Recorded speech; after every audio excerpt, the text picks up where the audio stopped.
Chris Curet.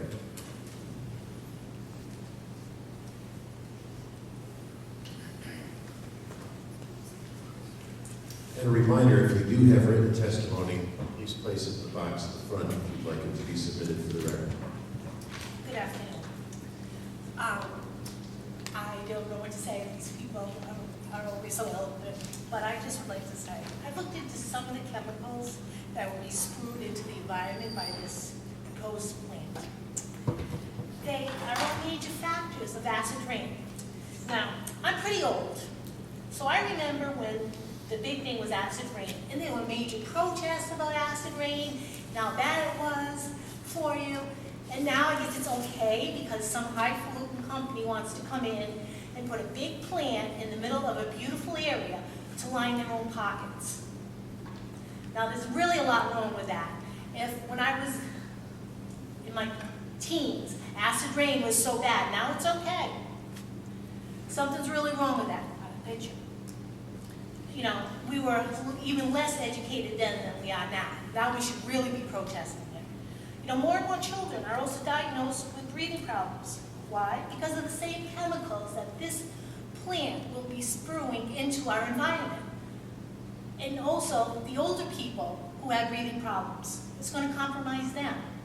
Let's think about it. We're fighting what we have already. Why would we possibly want to build a plant that's going to pollute our environment more?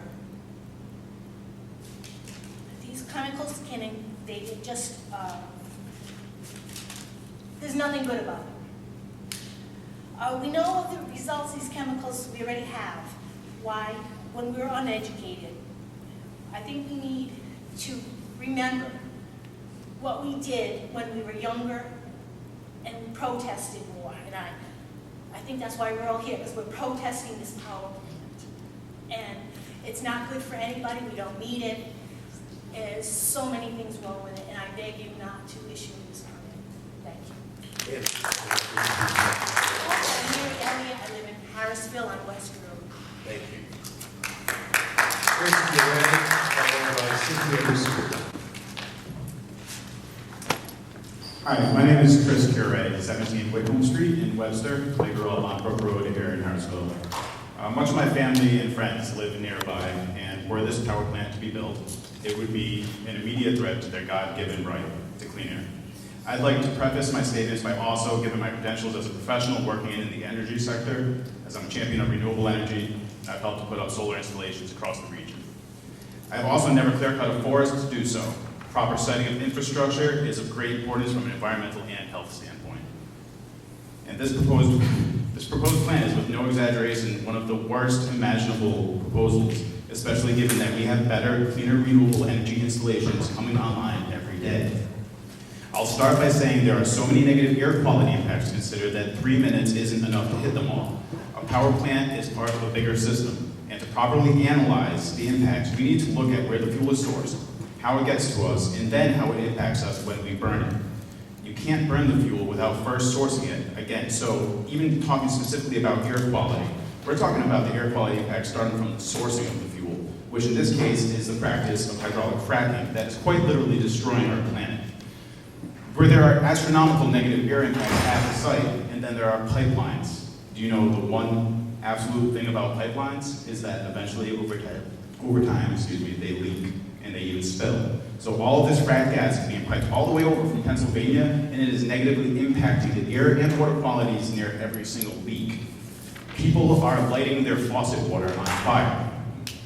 So now in theory, this frac gas is extracted, which is terrible for air and water quality, and then it's transported via pipelines, which is also terrible for air and water quality.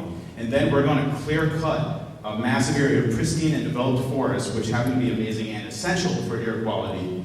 We're going to clear cut this sacred and precious land to build a dirty power plant that is going to burn frac gas and diesel fuel, and it's already been proven that the energy from the plant isn't needed. It doesn't make any sense. Last few things. Don't forget the trucks. Truckers of water and diesel fuel will be rolling through one after another with a never-ending barrage of diesel exhaust from all of the downshifting throughout these rural New England roads. Similar plants have needed to do controlled burn-offs before becoming active, and they've left the nearby residents choking on harsh air for days. In Evergy's permit lists pollutants that would be discharged into the atmosphere, including nitrogen oxide, carbon monoxide, sulfur dioxide, to name a few, with extra pollutants when burning diesel fuel. It's unacceptable when we have the technology to get our energy needs with zero airborne pollutants. All of these nasty leaks and spills mentioned are full of greenhouse gases that are cooking our planet, which I imagine would also be bad for air quality. Thank you for your time, and please, I implore you to act with reason and logic. Deny this permit and embrace better technologies that are available. Thank you. Thank you.